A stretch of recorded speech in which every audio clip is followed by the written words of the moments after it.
An immigrant cabbie drove a stranger home for free, never guessing she was a billionaire widow. Amir Rahman checked his rearview mirror, his tired eyes meeting their own reflection in the dim glow of New York City streetlights. 12 hours into his shift, and the meter showed he was still $80 short of making rent. The November wind whistled through a small crack in his window that he couldn't afford to fix, carrying with it the promise of an early winter. His phone buzzed. Another message from his mother back in Lahore asking if he'd sent money this month. He silenced it without looking. The weight of her expectations, of his father's medical bills, of his own shattered dreams pressed down on his shoulders. 5 years in America, and the golden horizon he'd imagined seemed to recede further with each passing day. The taxi's heater sputtered weakly as Amir circled the block for the third time. Thursday nights were usually busy, but tonight the streets seemed abandoned, as if the city itself had turned its back on him. He'd come to America with a master's degree in engineering and the unshakable belief that hard work would open doors. Now, at 32, those doors remained firmly closed, with rejection emails piling up and his degree collecting dust in a drawer beside his bed. Rain began to fall, first as gentle mist, then in heavy sheets that transformed the city into a blurry watercolor. Amir sighed, reaching over to check that his thermos still held a few sips of the cardamom spiced tea his roommate had prepared this morning. The warm liquid, a small comfort, was long gone. That's when he saw her. She stood beneath the dim light of a broken street lamp, one hand clutching a simple black handbag to her chest, the other extended hopelessly toward the street.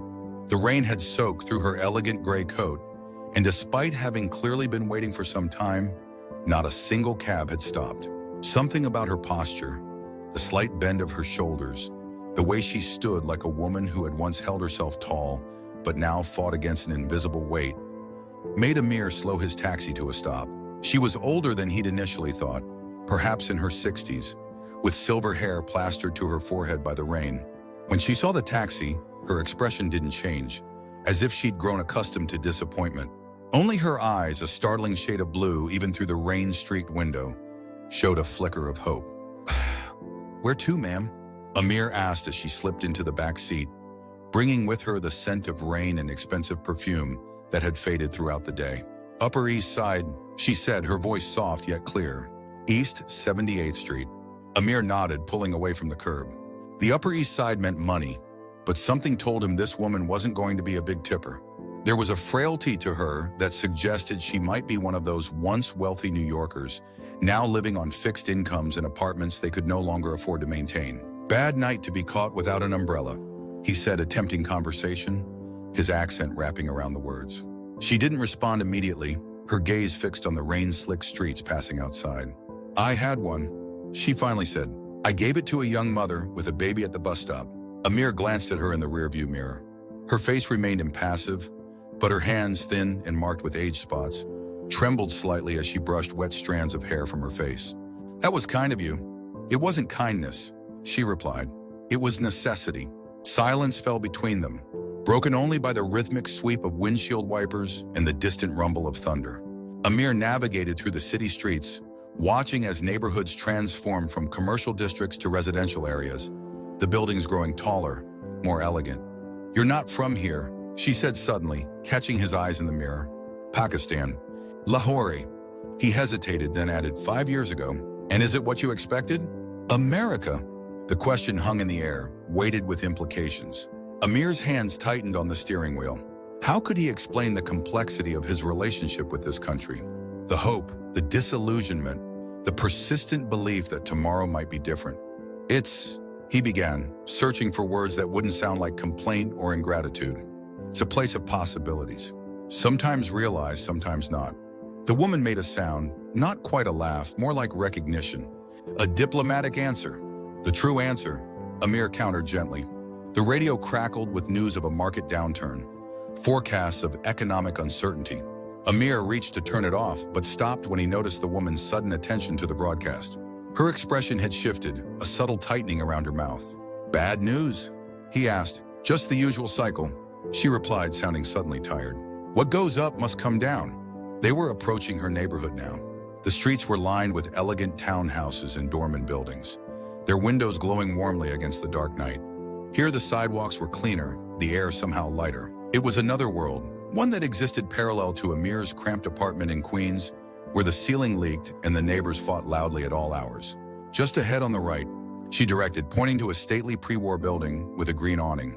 Amir pulled to a stop, noting the doorman, who immediately stepped forward, umbrella in hand. The meter read $37.50. He watched as the woman reached into her handbag, her movements deliberate, almost rehearsed. Then her expression changed. The composed facade cracked, revealing something fragile underneath. She looked up, meeting his eyes in the mirror with unexpected alarm. She began, her voice breaking slightly. It seems I've left my wallet in my other coat. The one I wore to the memorial service this afternoon. Her hands trembled more visibly now as she searched through her bag again, pulling out keys, a handkerchief, reading glasses, but no wallet. The rain continued to drum on the roof of the cab, marking the passing seconds. Amir watched her distress grow. She was not a woman accustomed to being unable to pay her way, that much was clear, and something about the word memorial lingered in the air between them. "It's all right, ma'am," he said, making a decision that his bank account would protest. "Don't worry about it," she stilled, looking up sharply. "I couldn't possibly—" "Please," Amir said, reaching over to switch off the meter. "It's not a problem." "But it is," she insisted. "You've worked for this fare. You deserve to be paid." Amir thought of his mother's message, of his rent due in 3 days, of the meager tips he'd collected all day. Then he thought of his father, who, despite having almost nothing, had never turned away anyone in need. "Some debts aren't meant to be paid with money," his father used to say. "Some are paid forward." "Perhaps," Amir suggested, "you can help someone else tomorrow, as you did with the umbrella today." Something shifted in the woman's expression. Surprise followed by an emotion he couldn't quite name. She sat very still, studying him with those keen blue eyes that seemed to see more than he was comfortable revealing. "What's your name?" she asked. "Amir. Amir Rahman." "Amir," she repeated as if testing the sound of it. "My name is Eleanor. Eleanor Caldwell." The doorman was still waiting patiently beneath the awning, his expression professionally neutral despite the unusual length of time the taxi had been sitting. "I'll come by tomorrow with the fare," Eleanor said firmly. Where will you be?" Amir smiled gently. "New York is a big city, Miss Caldwell. Don't worry about finding me. I'm very good at finding people, Mr. Rahman." There was something in her tone, a certainty perhaps, or a remnant of authority that had once been commonplace for her. "Please, I insist." Amir hesitated, then reached into the glove compartment and pulled out one of the simple business cards he'd had printed when he first started driving the taxi. It had his name, phone number, and the taxi company's information. He handed it back to her. Their fingers brushed briefly during the exchange, her skin cool from the rain, his warm from gripping the steering wheel for hours. Something passed between them in that moment of contact, a recognition perhaps, or the beginning of an understanding. "Thank you," Eleanor said, tucking the card carefully into her handbag. "For the ride and for—" She paused, seeming to choose her words with care. "For your kindness when kindness is in short supply." Before Amir could respond, she was gone, moving with unexpected quickness toward the waiting doorman. He watched as she disappeared into the building, a slight figure momentarily illuminated by the lobby lights before vanishing from view. Only then did Amir allow himself to calculate the cost of his generosity, $37.50, nearly half of what he needed to make up his rent shortage. He closed his eyes briefly, resting his forehead against the steering wheel. His father would have approved, he knew, but his father had died last year, unable to afford the heart surgery that might have saved him, a fact that haunted Amir through sleepless nights. With a sigh, he pulled away from the curb, back into the rain-swept streets. He had 3 more hours before his shift ended. Perhaps luck would turn his way. Eleanor Caldwell stood in the marble foyer of her penthouse apartment, water pooling at her feet as she stared unseeing at the hand-painted wallpaper she and Robert had selected together on their 20th anniversary. 15 years ago now. The apartment was silent, save for the ticking of the grandfather clock in the hall. Russian, 18th century, a gift from a grateful client after Robert had quadrupled his investment portfolio. "Mrs. Caldwell," came a voice from the doorway. "You're soaked through." Martha, her housekeeper of 30 years, hurried forward with a towel. Eleanor allowed herself to be fussed over, the familiar routine providing comfort after the day's emotional toll. The memorial service ran late, Eleanor explained, omitting the hours she'd spent afterward walking through Central Park. retracing routes she and Robert had taken countless times during their 43 years of marriage. 6 months since his death, and still she searched for him in familiar places. "I was worried," Martha said, helping Eleanor out of her wet coat. "When you didn't answer your phone, I turned it off," Eleanor admitted. "I needed the quiet." Martha's expression softened with understanding. "I've drawn you a bath, and there's soup warming." "Thank you, Martha." Eleanor paused, then added, "I seem to have misplaced my wallet. Would you mind bringing me my checkbook before you leave? I need to write a check for a taxi driver who showed me an unexpected kindness." Martha's eyebrows rose slightly, but she asked no questions. "Of course, Mrs. Caldwell." Alone in her bathroom, a spacious affair of Italian marble and antique fixtures, Eleanor sank into the steaming water, feeling the day's tension begin to uncoil from her body. She thought of the taxi driver, Amir Rahman, with his tired eyes and gentle voice. There had been something in his manner, a dignity that reminded her of Robert in their early days, before success had made him harder, more certain of his judgments. Robert would have scoffed at her for getting her wallet, would have reminded her that carelessness was a luxury they couldn't afford back when they were building the firm from nothing. "Details, Ellie," he would say. "Fortunes are built and lost on details." And he had been right. Caldwell Investments had grown from a 2-person operation in a cramped office to one of the most successful private equity firms in the country, with assets under management exceeding $40 billion. A fortune built on Robert's financial genius and Eleanor's uncanny ability to read people, to sense which entrepreneurs had the drive and character to succeed. Now that empire was hers alone, though she had stepped back from active management after Robert's diagnosis. The board respected her opinions, but operated with increasing independence. She attended quarterly meetings, approved major decisions, and otherwise lived in a kind of limbo, no longer defined by her work, not yet reconciled to widowhood. As she dried herself and dressed in silk pajamas, Eleanor's thoughts returned to Amir. There had been something in his eyes, a weariness beyond physical exhaustion, a burden carried silently. She recognized it because she saw the same look in her own mirror each morning. Martha had left the checkbook on her nightstand, next to a bowl of soup and fresh bread. Eleanor sat on the edge of her bed, pen in hand, and hesitated. A check seemed suddenly inadequate, almost insulting. It reduced a moment of human connection to a transaction. She pulled Amir's card from her robe pocket and studied it. The paper was cheap, the printing slightly off-center, a small detail that told its own story. Eleanor reached for the phone on her nightstand, then stopped herself. What would she say? "Thank you for your kindness. Please accept this money?" Every option seemed to diminish what had passed between them. Outside her window, the rain continued to fall, washing the city clean. Tomorrow, she decided. Tomorrow she would find a way to properly acknowledge the taxi driver's kindness. Not with a check, but with something more meaningful. For the first time since Robert's death, Eleanor fell asleep with a purpose taking shape in her mind. Morning arrived with unforgiving brightness, sunlight slicing through the gaps in the curtains of Amir's bedroom. He groaned, rolling away from the light. His roommate Faisal was already up, the sounds of cooking drifting through their thin-walled apartment. "You look terrible," Faisal observed when Amir emerged, hair disheveled and eyes shadowed from too little sleep.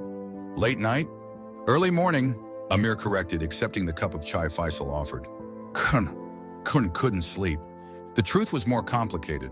He'd spent hours after his shift calculating and recalculating his finances, trying to determine if he could afford to send money home this month. His mother hadn't said it explicitly, but he knew his father's medical debts were still unpaid, a weight hanging over her in his absence. "Any interviews?" Faisal asked, the question he posed almost daily. Amir shook his head.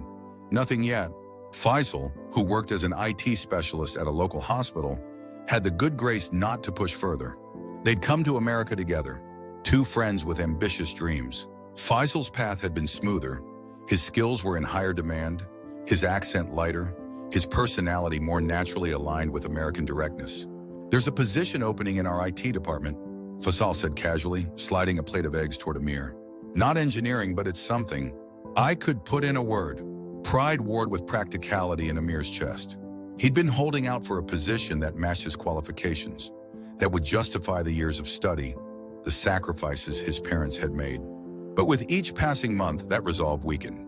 "I'll think about it," he said, which they both knew meant he'd probably say yes eventually. Amir's phone chimed with an incoming text as he was preparing to leave for his shift. Unknown number. He opened it, expecting spam or a wrong number. "Mr. Rahman, this is Eleanor Caldwell from last night. I would appreciate if you could pick me up at the same address at noon today. I have a proposition for you. Amir stared at the message, reading it twice to be sure he understood. A proposition? His mind raced with possibilities, none of them making much sense. Why would an elderly woman from the Upper East Side want to see him again? He checked the time, 10:30 a.m. His shift was supposed to start at 11 o'clock, but he could explain the situation to his dispatcher. Tony wasn't a bad guy, he might understand. Something wrong? Faisal asked, noticing Amir's expression. No, just unexpected. Amir showed him the text. Faisal's eyebrows shot up. Upper East Side? Proposition? Either you're about to star in a very niche film, or... He grinned, dodging Amir's half-hearted swat. It's not like that. She's at least 65, probably older. Ah, so it's a Mrs. Robinson situation. It's a she forgot her wallet and wants to pay me situation? Amir corrected, though even as he said it, the wording of the text suggested something more. After a quick call to Tony, who agreed to let him start his shift later, but you're working until closing, Rahman, no arguments. Amir showered and changed into his cleanest shirt. He even dabbed on a bit of the cologne Faisal had given him for his birthday, a choice that earned him a knowing smirk as he left the apartment. The day was crisp and clear, the rain having washed away the city's usual grime. As Amir drove toward the Upper East Side, he rehearsed what he might say to Eleanor Caldwell. He would be polite but firm. No need for her to pay him back. No need for any proposition. The doorman recognized him immediately, nodding with a slight smile as Amir pulled up to the curb. Ms. Caldwell is expecting you, sir. Please pull into the private drive. Private drive? Amir followed the man's gesture toward a discreet entrance at the side of the building, where a short driveway led to what appeared to be a small private parking area. This was no ordinary apartment building, he realized. This was old money, real estate passed down through generations. He had barely put the car in park when the service door opened and Eleanor emerged. Today she looked different, still elegant, but more vibrant somehow. Her silver hair was neatly styled, and she wore a simple but obviously expensive navy dress with a light cashmere cardigan. Around her neck was a strand of pearls that caught the midday light. Mr. Rahman? She greeted him, her voice warmer than he remembered. Thank you for coming. Millie Caldwell, he replied, inclining his head slightly. You wanted to see me? She gestured toward the building. Would you come inside? There's something I'd like to discuss with you, and I'd prefer not to do it here. Alarm bells rang faintly in Amir's mind. Going into a stranger's home wasn't something he made a habit of, but Eleanor Caldwell hardly seemed threatening. Still, he hesitated. Reading his expression, she added, Martha, my housekeeper, is upstairs. We won't be alone. That shouldn't have reassured him, but somehow it did. Amir nodded, locking his taxi and following Eleanor through the service entrance, into an elevator operated with a key card. The doors opened directly into a foyer that was larger than his entire apartment. Amir tried not to stare at the obvious wealth surrounding him. The paintings that looked like museum pieces, the antique furniture, the floor-to-ceiling windows with views over Central Park. This wasn't just money, this was dynasty-level wealth. Please, sit down. Eleanor gestured to a seating area where tea had been arranged on a silver tray. Do you take sugar? Yes, thank you, Amir said, perching uncomfortably on the edge of a sofa that probably cost more than he earned in a year. Miss Caldwell, if this is about the fare from last night, it's not, she interrupted, handing him a delicate porcelain cup. Well, not directly. She sat across from him, her posture perfect but not rigid, the pearls at her throat catching the light as she moved. Mr. Rahman, I owe you an apology for the deception last night. I did not, in fact, forget my wallet. Amir blinked, setting his tea down carefully. I don't understand. I've developed a habit over the years. She continued, her blue eyes steady on his face. A test of sorts. When I meet someone new, particularly someone who provides a service, I create a small problem. I observe how they react. Their response tells me a great deal about their character. You pretended to forget your wallet. To test me?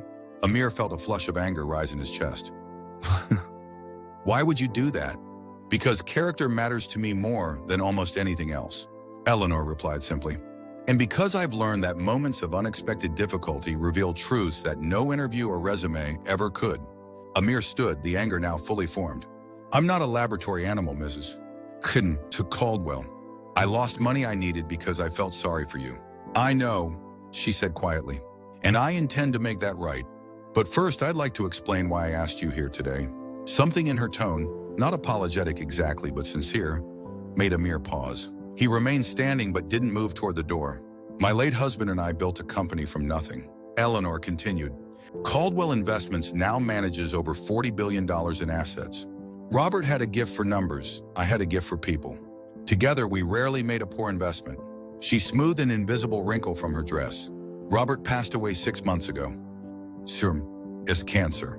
I'm sorry for your loss, Amir said automatically, the anger in his chest now mingled with confusion. Thank you. She picked up a framed photograph from a side table. A younger Eleanor with a tall, distinguished-looking man, both of them smiling against a backdrop of mountains. 43 years of marriage. No children. The company was our child. She replaced the photograph carefully. After the memorial service yesterday, for Robert's oldest friend and our company's first investor, I found myself thinking about legacy, about what we built and why we built it, about what happens to it now. Amir sank slowly back onto the sofa, trying to follow the thread of her story, to understand what any of this had to do with him. I've been interviewing drivers, Eleanor continued, for a private position. My own health is not what it was, and I find myself needing reliable transportation. Someone I can trust to be discreet, punctual, and honest. Now Amir understood. And you want to offer me this job? I'm considering it, she corrected. The position would include a significant salary increase from what you currently earn, health insurance, and an apartment in the building for your convenience. Amir's mind reeled. A private driver for a wealthy widow? An apartment in this building? It would solve so many of his immediate problems. The rent, his mother's needs, perhaps even allow him to save for his future. And yet, I'm an engineer, Miss Caldwell, he said quietly. I have a master's degree in electrical engineering from one of Pakistan's top universities. Driving a taxi was meant to be temporary. Eleanor's expression didn't change, but something flickered in her eyes. Approval, perhaps. I'm aware of your qualifications, Mr. Rahman. I had you researched this morning. You what? Amir's surprise momentarily overcame his manners. When you've been in business as long as I have, you develop resources, she said with a slight shrug. Your degree from the National University of Sciences and Technology is impressive, as is your persistence in the face of what must have been a deeply disappointing entry into the American workforce. Amir didn't know whether to be flattered or disturbed by her knowledge of his background. If you know all this, then you understand why I can't accept a position as a driver, even a well-paid one. Eleanor smiled then, the first real smile he'd seen from her. It transformed her face, revealing the beauty that must have been striking in her youth. The driver position is real, Mr. Rahman, and the offer stands. But it's not the only proposition I had in mind. She rose, moving to a desk by the window, and returned with a folder which she placed on the coffee table between them. Caldwell Investments has recently acquired a controlling interest in Nexus Technologies. They specialize in sustainable energy solutions, smart grids, battery storage systems, load management software. Their engineering department is expanding. Amir stared at the folder, afraid to reach for it, afraid to hope. What? What are you saying? I'm saying that I believe in investing in people of character and ability, Eleanor said, pushing the folder toward him. I'm saying that I would like to offer you two options. Become my driver with all the benefits I've outlined, or interview for a junior engineering position at Nexus. The choice is yours. Amir's hands trembled slightly as he opened the folder. Inside was information about Nexus Technologies, along with a letter of introduction signed by Eleanor Caldwell as majority shareholder, recommending him for an interview. Why? He asked finally, looking up to meet her gaze. Why would you do this for a stranger? Eleanor was quiet for a moment, her fingers absently touching the pearls at her neck. When Robert and I started out, we had nothing but determination and a single opportunity provided by someone who saw potential in us. One chance changed everything. She paused, something vulnerable crossing her face. And because last night, when you thought I was just an old woman who had forgotten her wallet, you showed kindness when you had every reason not to. She stood, smoothing her dress in a gesture that signaled the meeting was coming to an end. Take some time to consider both offers. They remain open regardless of your decision about driving me home from the memorial service. Amir rose as well, still clutching the folder as if it might disappear. I don't know what to say. You don't need to say anything now, Eleanor replied. Think about it. Call me when you've decided. She extended her hand and Amir took it, noting the strength in her grip despite her age and slight frame. As she walked him to the elevator, Eleanor added casually. By the way, Martha makes an excellent biryani. She learned from the cook at our Lahore office. Perhaps you might join me for dinner sometime, regardless of your decision. The mention of home, of the spices and comfort of his mother's kitchen, caught Amir off guard. There was a lump in his throat as he stepped into the elevator, managing only a nod in response. Just before the doors closed, Eleanor said, Mr. Rahman, the fare from last night was the best $37.50 I've ever invested. 3 months later, Amir stood in the bathroom of his new apartment, straightening his tie in the mirror. The apartment wasn't in Eleanor's building. He had declined that offer, but it was a significant upgrade from his previous shared space, a one-bedroom in a well-maintained building in Astoria, walking distance from good Pakistani restaurants, and a reasonable commute to the Nexus Technologies offices in Long Island City. His phone buzzed with a text from Eleanor. Car downstairs in 20 minutes. Don't be late. He smiled, texting back a simple, never am. It was a strange arrangement they had settled on. Amir had accepted the engineering position at Nexus, where he was now 3 months into a probationary period that his supervisor had already hinted would end with a permanent offer. The work challenged him, using both his technical knowledge and the problem-solving skills he'd honed during his years of searching for opportunities. But he had also, to Eleanor's evident satisfaction, agreed to drive her on special occasions. Not as her employee, but as what she called her contingency plan. Everyone needs someone they can call when plans fall apart, she had explained over dinner at her apartment, where Martha's biryani had indeed tasted of home. I'm offering you a career, Mr. Rahman, not servitude, but I would consider it a personal favor if you would be my backup driver when circumstances require it. Tonight was one such occasion, a charity gala for the Caldwell Foundation, which funded educational opportunities for first-generation immigrants. Eleanor had been reluctant to attend, her first major public appearance since Robert's death, but the cause was too important to miss. Amir checked his appearance one final time, noting how different he looked now compared to the exhausted taxi driver of 3 months ago. His shoulders were straighter, the circles under his eyes faded. Just yesterday, he had completed the paperwork to bring his mother to America for a visit, a trip that would have been impossible before. As he locked his apartment and headed downstairs, Amir's thoughts turned to the conversation he'd had with his mother last week. There are 2 kinds of wealth, she had told him, her voice crackling over the international line. The kind you count and the kind you create when you help others find their way. Eleanor was waiting in the lobby of his building, elegant in a deep burgundy evening gown and the pearls she always wore. At 72, she carried herself with a dignity that commanded attention without demanding it. Right on time, she noted with approval as he approached. The car is outside, not his taxi, of course. For these occasions, Eleanor arranged for a sleek town car, with Amir acting as her escort rather than her driver. It was important to her, she had explained, that their public relationship be one of equals, not employer and employee. As they settled into the back seat, Eleanor handed him a small velvet box. A gift, she said, to mark your first 90 days at Nexus. Inside was a pair of cufflinks, silver with small emeralds that matched the green of Pakistan's flag. Simple but elegant. They're beautiful, Amir said, genuinely touched. But you've already done so much. They were Robert's, Eleanor interrupted gently. His father gave them to him when he landed his first client. They should belong to someone who understands what it means to build something from nothing. The significance of the gift was not lost on Amir. Over the past months, Eleanor had shared more about her life with Robert, their early struggles, the risks they had taken, the principles that had guided their business and personal decisions. I can't accept these, he protested, though his fingers traced the smooth surface of the emeralds. You can? Eleanor insisted. And you will. Consider it an investment in your future. There was something in her tone, a mixture of certainty and vulnerability, that made further argument impossible. Amir carefully replaced the cufflinks in their box, tucking it into his jacket pocket close to his heart. Thank you, he said simply. Not just for these, for everything. Eleanor nodded, her gaze shifting to the city passing outside the window. In a few weeks, she said, the board of Caldwell Investments will announce my retirement from active management. I'll retain my shares and a seat on the board, but the day-to-day operations will pass to others. This was news to Amir, and surprising given how sharp Eleanor's mind remained. Are you sure that's what you want? Want? No. She turned back to him, her blue eyes clear and direct.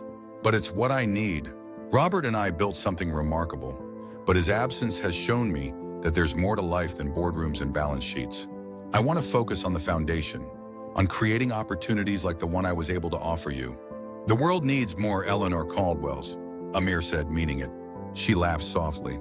The world has plenty of wealthy widows, Mr. Rahman. What it needs are more people willing to see potential where others see only present circumstances. She paused, adding more quietly, and more taxi drivers willing to take an old woman home for free on a rainy night. The car slowed as they approached the venue, a historic hotel where red carpet had been laid out for the arriving guests. Photographers lined the entrance, capturing images of New York's elite as they arrived. "Are you ready?" Amir asked, noting a flicker of apprehension cross Eleanor's face. She straightened her shoulders, touching the pearls at her neck in what he now recognized as a habitual gesture of self-reassurance. "No," she admitted, "but I will be by the time we reach the door." As their driver opened the car door, Amir offered his arm to Eleanor, who took it with a grateful smile. Together they faced the cameras, an unlikely pair united by chance, kindness, and what Eleanor would later describe in her foundation speech as the economics of human potential.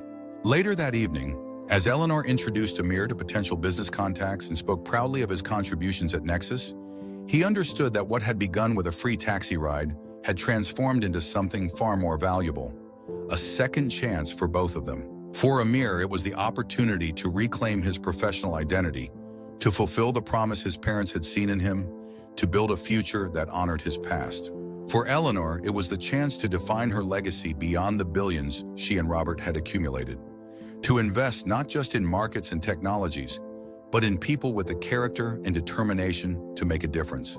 The immigrant cabbie who drove a stranger home for free, never guessing she was a billionaire widow, had found more than financial security. He had found a champion, a purpose, and perhaps most unexpectedly, a friend.